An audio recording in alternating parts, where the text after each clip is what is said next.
A very good evening, dear listeners. You are listening the second program of the Nalandasara presented by the Nalanda College Communication Unit. Yesterday we discussed about the history of Nalanda College and the history of the Nalanda College Communication Unit. But today we are going to discuss a separate topic. Today we are going to discuss about current state of wars. And we are going to talk about three main war situations prevailing in this period. And those three wars are the Gaza War, the Israel Iran conflict, and the Russia Ukraine war. So, to make the start of this program, let us begin with the Gaza War. Before moving on to the facts regarding this war, let me to share the background and some historical facts regarding this war. The Gaza War reignited in October 2023 when the militant groups Hamas launched an unpredicted attack on Israel, killing over 1,200 people. Israel responded with overwhelming military forces, launching a full-scale ground and air assault on Gaza Strip. Moving on to the history regarding this war. Israel-Palestine conflict is a century-long struggle over land, identity, and religion. After centuries of Jewish and Arab presence in the region, tension rose under British rule in early 1900s. In 1947, the UN proposed splitting Palestine into separate Jewish and Arab states. Jews accepted, but Arabs rejected the plan. In 1948, Iran declared independence, leading to war with Arab nations and displacement of hundreds of thousands of Palestinians. In 1967, Israel captured more territory, including Gaza and the West Bank, and began building settlements. Palestinians' resistance grew, led by groups like PLO and Hamas. So that is all with the background and the history of this war. And to continue this program, I would like to hand over to Robinu. Robinu? Yes, Ian. If we talk about Israel and Palestine war, the war in Gaza is still going on. More than 58,000 people in Gaza have been killed so far. At present, Israel keeps bombing, and there's no much left. Hospitals, homes, and even water points have been hit. According to international law, hospitals, civilian homes protected during war. Bombing them can be considered as serious war crime. Many global organizations are now calling for investigations into whether Israel has broken these laws in Gaza. If proven, this could lead to serious international consequences. Many human rights groups like Amnesty International and Human Rights Watch and even UN experts have said yes, they believe Israel's actions may amount to war crimes, especially when civilian areas bombed repeatedly without clear military reasons. So now Israel has decreased a bit the number of attacks they have done. So, but still the attacks are going on. Yeah. Yes, Robinu. As you said, as of July 2025, more than 58,000 Palestinians have been killed and over 2 million people displaced within a tiny strip of land. And due to these situations, civilian infrastructures like hospitals, schools, mosques, and homes have been destroyed. Currently, we are not talking about capital goods and buildings that have been destroyed. We are talking about human lives that we lost. We have lost thousands and hundreds of human lives. It is not a simple amount. Am I correct, Robidu? Yes, of course. Of course. Uh, So, before moving on to the other topic, let us move on to a short musical break.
Previously, we discussed about the history, background, and assaulty statistics about the Gaza war.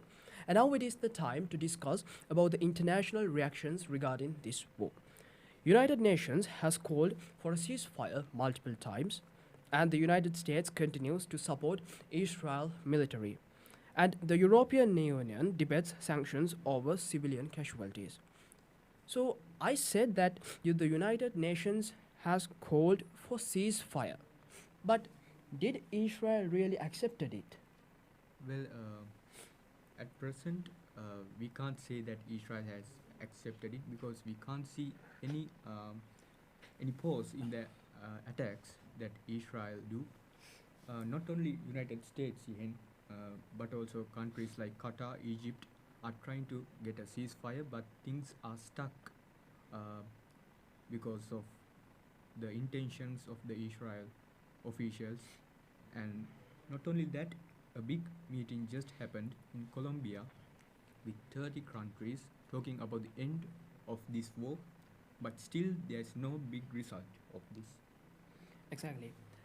And even I said that the United States continues to support Israel, supporting one side during a war. I mean, is it good? Actually, supporting or taking sides is not what should be done. Mm-hmm. So when you take sides, the war is continuing. So we all must try to stop this war because war is something which, as we all know, something harms innocence. Mm-hmm. So so we must act, and the organizations are trying to stop this war to uh, come to an agreement, but we can't see that. Exactly, Robidu. And the question that most of the people have is that what will happen next? What will happen next means that no formal ceasefire is in place, and there is a huge amount of growing global protest demand for justice and peace. I think that is quite a good news, right, Ravina? Yes, of course. Mm-hmm. If the war is going to end, then that is a good news because the number of uh, damages Mm-hmm. caused to infrastructure and the people will be minimized. So, Yehen, what do you think will happen next with this war condition? I think that this will turn up good, really. And now it is the time to move on to the Israel Iran conflict. Before moving on to the main factors, I would like to describe the background of this war situation. Iran and Israel were once allies before Iran's Islamic Revolution in 1979. After 1979, Iran became an Islamic republic and opposed Israel's existence, calling it a Zionist regime. Iran supports armed groups like Hezbollah in Lebanon and Hamas in Gaza, who are both the enemies of Israel.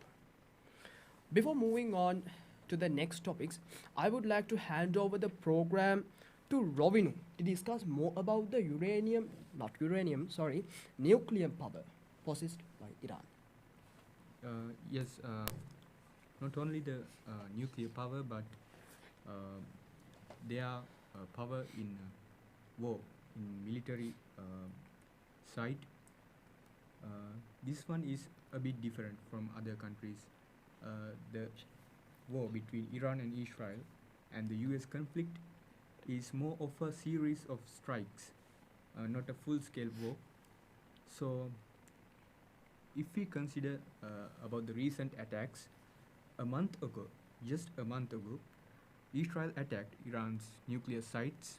Iran then fired lots of missiles and drones back at Israel. The United States also jumped in, bombing Iran's nuclear areas. So, this is something that has caught the attention of the world right now, and Iran then fired at United States base in Qatar, but luckily no one died. So, why US attack nuclear sites? What is the reason behind this? Well, the US targets nuclear sites not because of what they are, but because of what they can become. If Iran builds a nuclear bomb, it changes everything. This might be a challenge not only to United States but countries like Germany, Russia, and all the countries who are ahead in military power. So America hits those facilities early before a bomb is even made. It's like trying to stop a fire before the first spark.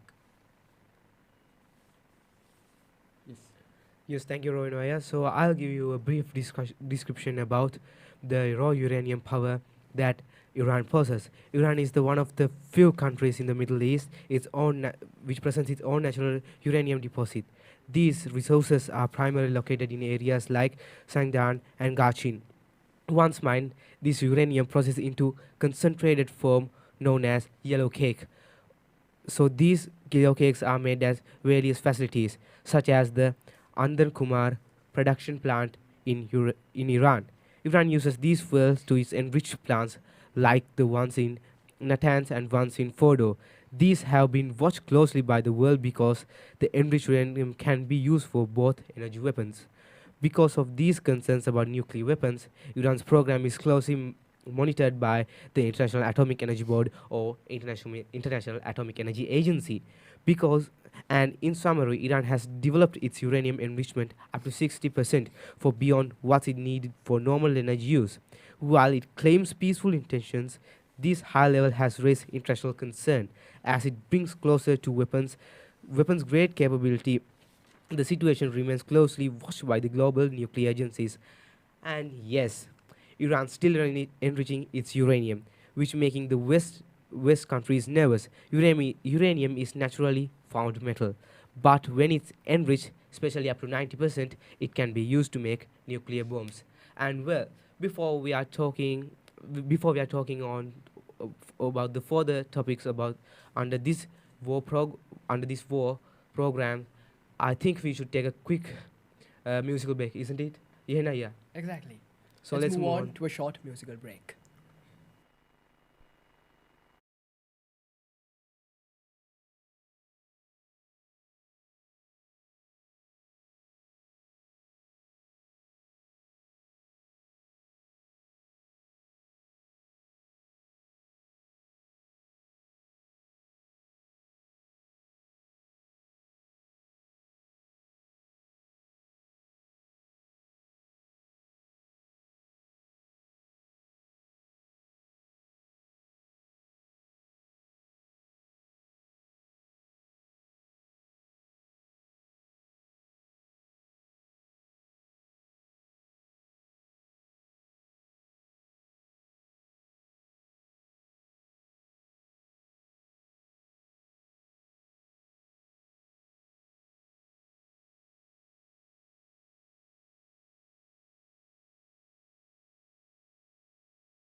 Again, you are joining with the Nalandasara English program. So previously we discussed the background and the uranium nuclear capabilities of Iran. And now it is the time to discuss more about the Iran's nuclear programs. Uh, as all of us know, there are many nuclear power plants in Iran, but today we will focus only three main nuclear power plants situated in Iran. And one of them are the Bushehr nuclear power plant, which is located in the southern Iran. And the second one is the Natanz nuclear facility, which is located in the central Iran. And the third, which is the most special nuclear power plant situated in Iran, is the Fordo nuclear power plant, which was situated deep inside a mountain. Due to the attacks made by the United States Air Force, the Fordo nuclear power plant has been destroyed by using bunker buster bombs. After a couple of minutes, we are about to talk about bunker buster bombs. Until we will talk about the Iran's missile development. There are many missiles owned by Iran, but today we will discuss mainly on three missile types. And one is the short-range ballistic missiles. It's got a range up to 1,000 kilometers, and for examples we can take Fata 110 and the Solfager. And the second type of missiles are the medium-range ballistic missiles, which got a range of 1,000 to 2,000 kilometers. Yes, let me add something here. Yeah, so for Iran made a nuclear weapon called it's not a nuclear weapon; it's a missile called Haj Qasim. It's a medium-range ballistic missile, and it can go against the air defense system called Iron Dome. So it's its special feature. And United States are confused of this missile, and it was introduced during previous war session with Israel, with Iran and Israel. So you can continue here. Yes, Mali. And the last type of missile is the cruise missiles, which can fly at low altitudes and harder to detect. So that is all with the missiles. Up next, I would like to hand over the program to Situn to discuss more about the bunker buster bombs. Yes, it's a great topic, Aya. So, in response to Iran's nuclear program, United States Air Force have been developed powerful precision-guided bombs, also known as bunker busters, and they target and potentially destroy fortified underground sites, and the GBU-28 and the massive ordnance penetrator, weighing over 13,000 kilograms, are designed to penetrate the reinforced concrete and deep layers of Earth. As the very existence of bunker busters plays a strategic role in the modern warfare, they act as a clear warning to Iran and the signal that if diplomatic talks collapse or if Iran moves towards developing a nuclear weapon, the US has the capability to respond with their force or military capabilities. In conclusion, the combination of Iran's nuclear advancements and the US develops of bunker busters bombs highlights a tense balanced power of United States. So Yehenna, you can continue the topic. Yes, Mali. And the question that most of the people have is that what will happen now? Israel has bombed Iranian bases in Syria, Iraq, and Lebanon, and Iran responds with missile attacks and cyber warfares. Neighboring countries like Jordan, Lebanon, and West Bank are indirectly affected due to these attacks. Yes. If we talk about the death count of this war, 28 to 29 Israelis were killed, and at least 646 deaths, including 560 military personnel and 86 civilians by June have died in Iran. Yes, it's true. So, what is this risk of regional war? As all of us know, Hezbollah launches rockets from Lebanon, and Israeli missile defense system is on full alert due to this reason. If tension grows, this could lead to a full Middle East war involving many nations.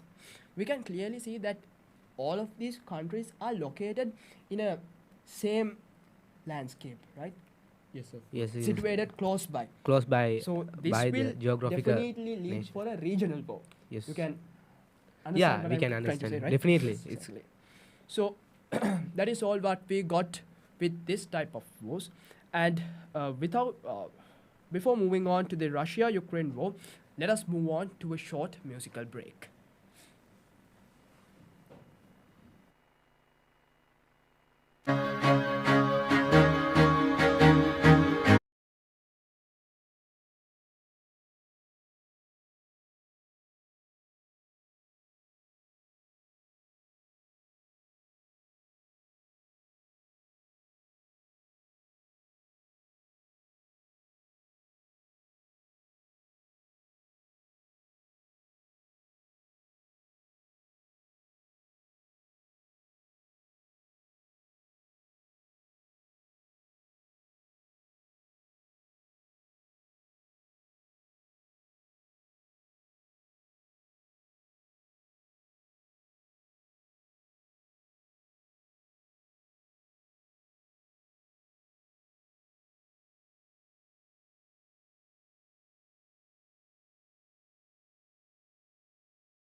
Welcome back, listeners, and you are back with the you are back with the program, and we will discuss the Iran and Israel war. Now we'll move on to a very specific war. It's the Russia and Ukraine war, and the starts of the Russia-Ukraine war is the start of the Ukraine and Russia war was on the 24th of February 2022 when Russia launched a full-scale invasion of Ukraine.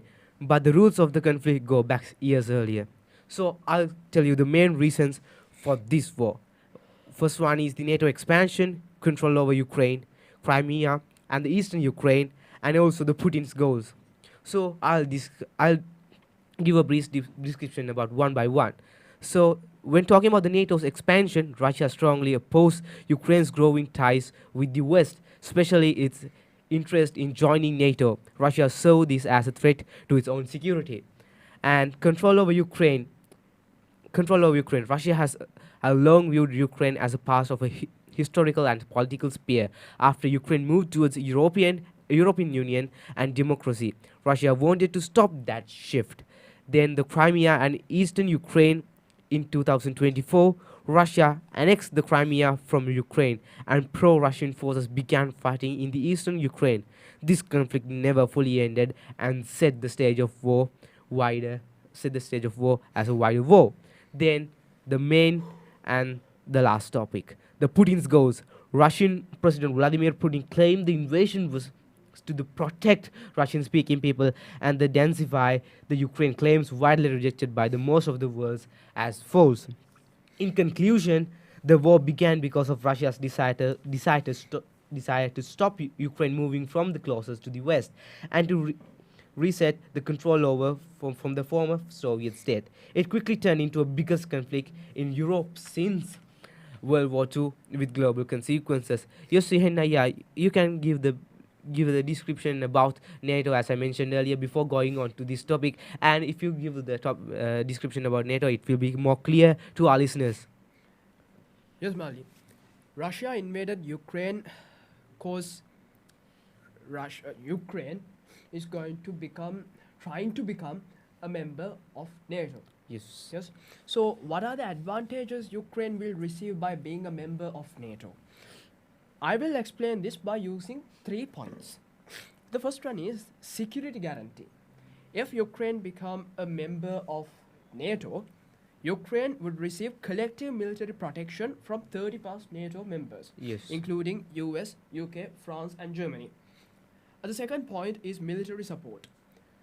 Ukraine will receive access to advanced weapon training, intelligence, and joint exercises. And definitely, the country will receive a better air defense, cyber defense, and logistic systems. And my last point is economic and infrastructure benefits. By being a member of NATO, Ukraine can increase its foreign investments, which will definitely increase the production possibility of the country. Ukraine, yes. So, to talk more about this war, I would like to hand over the program to Rovinu. What do you Yes, have to say? If we talk about the attacks so far, earlier this month, Russia launched one of its biggest attacks ever on Ukraine, remaking history, sending over 740 drones and missiles in just few days. Ukrainian cities were hit hard. The goal, well, the goal was to destroy Ukraine's energy system and defenses. Still, power plants, homes, and hospitals were damaged. So, if we think about the targets of these attacks, they are power plants, which are important in military purposes, and homes and hospitals. If we talk about homes and hospitals, they are the things where we must be in peace. So, attacking hospitals violates war rules, and homes attacking homes is a serious law violation as well. So, at least a dozen of people were injured and people were hiding in underground shelters for hours.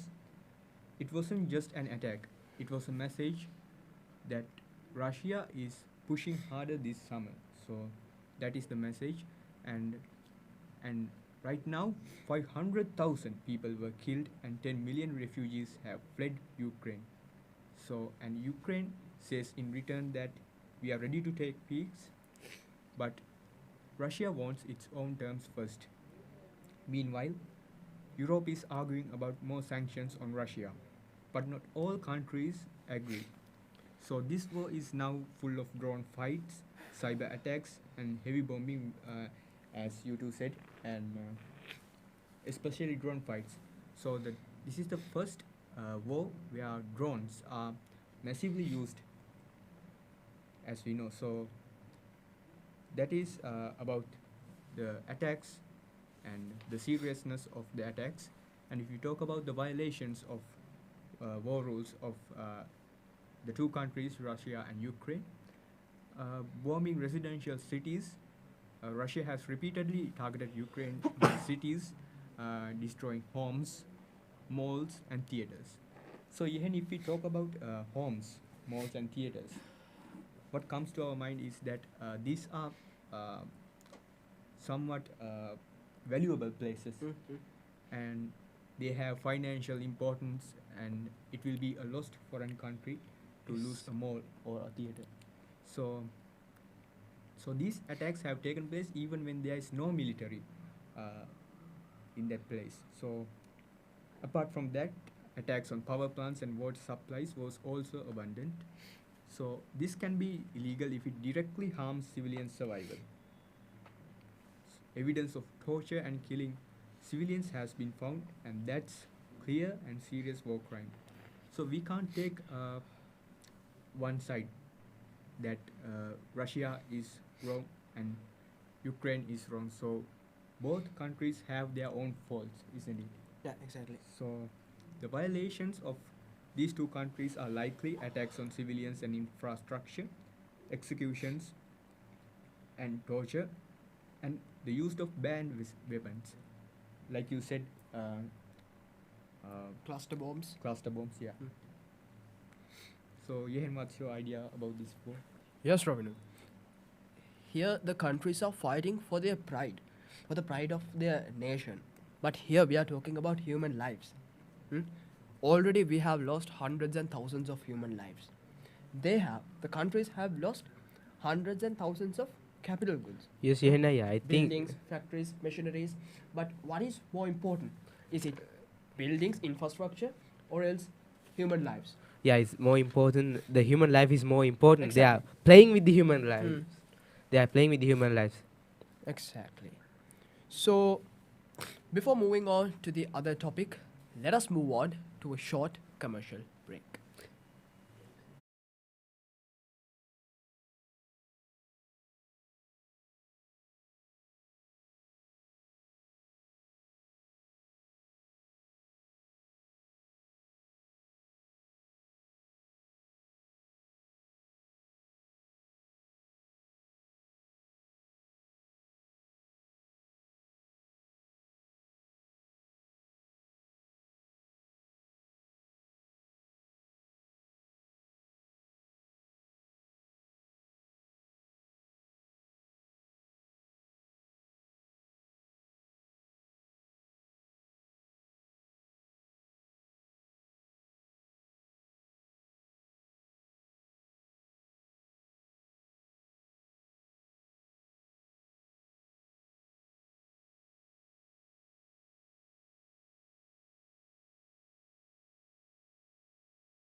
And now it is the time to talk about overall impact of three of these wars.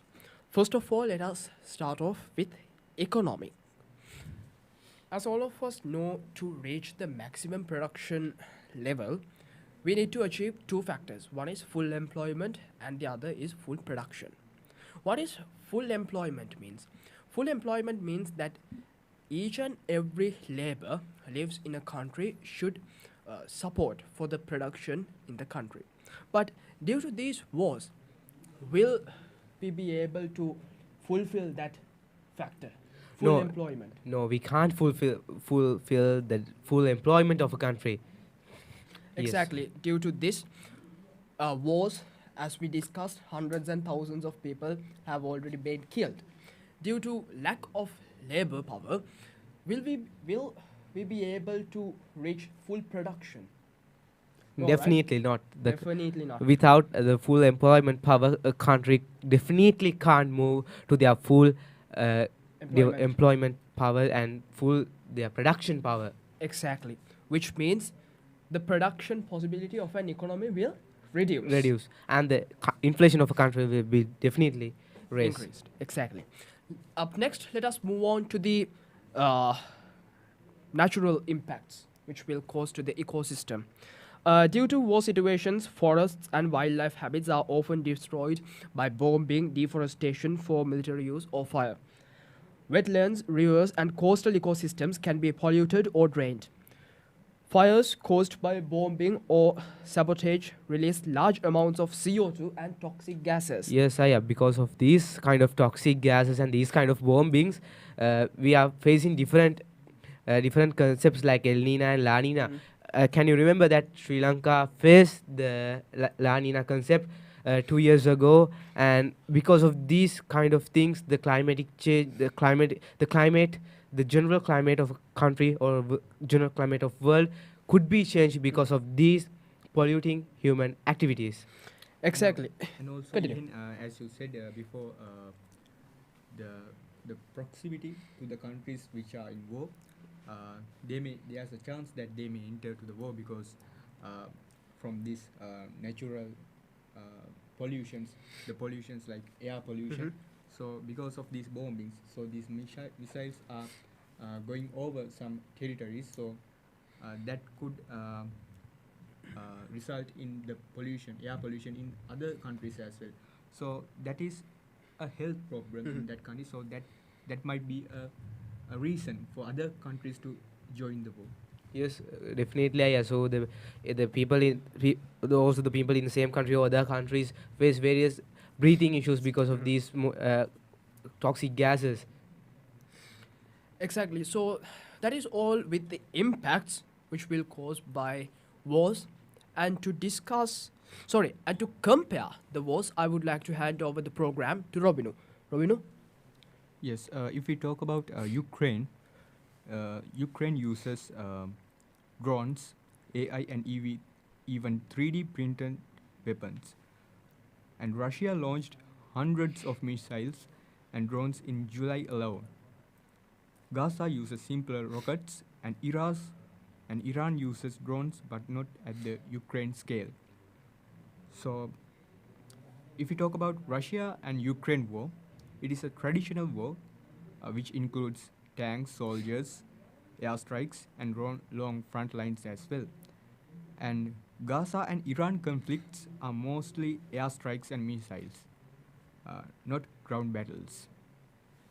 And if we compare these wars, the goals of these wars are quite different. Russia-Ukraine war, what they want is that Russia wants to take land and control Ukraine.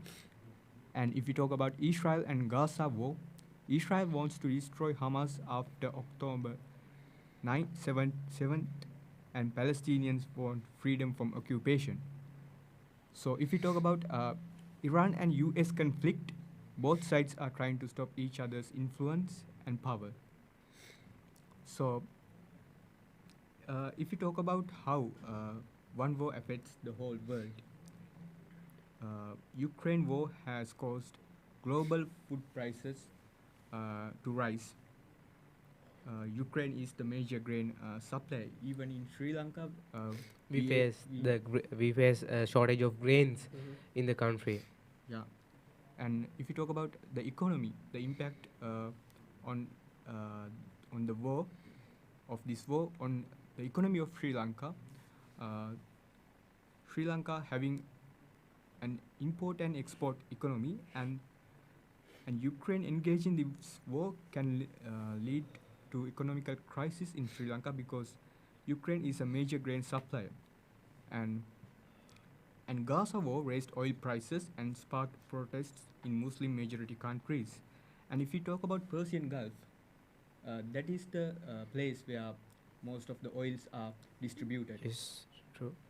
So, and if you talk about Iran, Iran tensions affect global shipping through that Persian Gulf. So, Yen, what do you have to add about the global impact of these wars? Global impact, Rovinu, the things that I have to say is quite similar to what you said. If we take the land masses of both the countries, it's huge, right? Big. Yes. So it's obvious that these two countries are the not major but prominent countries which produces grains and supplies lots of goods to the entire world. If such two countries comes to a war, then it will definitely leads for a global Issue, right? It's Issue. a global issue. destruction of an entire economy. So that is what I have to say about this wars. And in this era, not like in world wars happened before. In this era, the power of war depends on the technology. So if we talk about how technology is changing war, Ukraine using 3D printed drones and AI for targeting, and Gaza being live streamed on TikTok as well, which makes which draws attention from other countries. Yes. So, and apart from that, Israel uses robotic tanks and facial recognition technology, and cyber attacks from Russia and Iran on United States and Europe is also prominent in this war.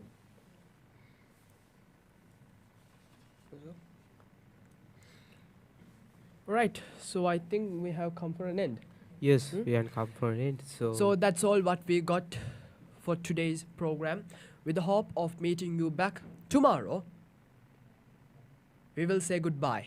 I'm Mihen Vijayvarnakula. I'm Ravinu Tilgaratne. I'm Situn Guradne, and hope you have a nice day. And you're hearing for the Nalandasara English program, and you can hear the furthermore programs on this channel up to 11 p.m. tonight.